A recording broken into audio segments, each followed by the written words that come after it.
বান্দরবানের অন্যতম রোমাঞ্চকর দর্শনীয় স্থান রোয়াংছড়ি উপজেলার দেবতাখুম। এই খুমে নয়নাভিরাম সৌন্দর্য উপভোগ করতে প্রতিদিন বিভিন্ন স্থান থেকে ছুটে আসেন ভ্রমণ পিপাসুরা। কিন্তু গেল বছর পাহাড়ের দুটি ব্যাংকের ডাকাতি এবং সন্ত্রাস বিরোধী অভিযানের কারণে অনির্দিষ্টকালের জন্য নিষেধাজ্ঞা জারি করে প্রশাসন। এরপর থেকে পর্যটক শূন্য হয়ে পড়ে উপজেলাটি। পর্যটকদের নিষেধাজ্ঞা থাকার ফলে কর্মহীন হয়ে পড়ে উপজেলার শতাধিক পর্যটক গাইড সহ পর্যটন সংশ্লিষ্ট ক্ষুদ্র ব্যবসায়ীরা। মঙ্গলবার 11 ফেব্রুয়ারি সকাল থেকে নিষেধাজ্ঞা উঠে যাওয়ার পর স্বস্তি ফিরেছে স্থানীয়দের মাঝে। দীর্ঘ 2 বছর পর আমাদের এই দেবতাখুম স্পট খুলে দেওয়া হয়েছে।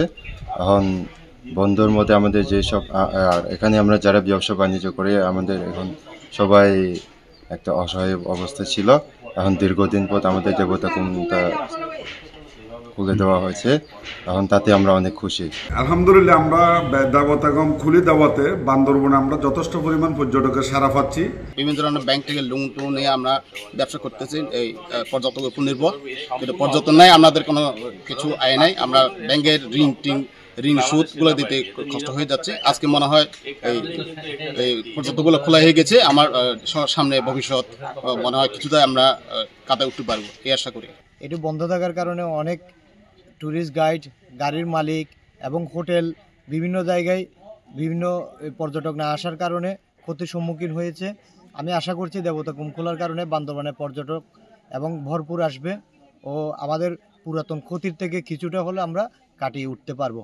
এলাকাটির অর্থনীতির বড় চালিকা শক্তি পর্যটন। গত 2 বছরের ক্ষতি পুষিয়ে নিতে কাজ করছে স্থানীয় প্রশাসনও। জেলার দেবতাখুমই একমাত্র পর্যটকদের কেন্দ্রবিন্দু। অনেকদিন যাবৎ এটি আমরা বন্ধ রেখেছিলাম বিভিন্ন রকম সন্ত্রাসী গ্রুপের অপতৎপরতার কারণে।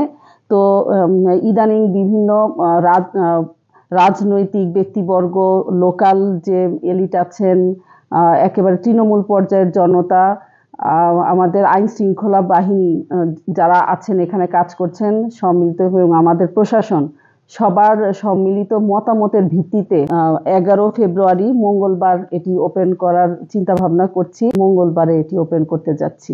তবে এখনও বন্ধ রয়েছে বান্দরবান জেলার থানচি ও রোমা উপজেলা। সেখানকার ব্যবসায়ীরাও কষ্টে দিন পার করছেন। অচিরেই সেগুলো খুলে দেওয়া হবে এমনটাই প্রত্যাশা স্থানীয়দের। Bangla affairs news desk.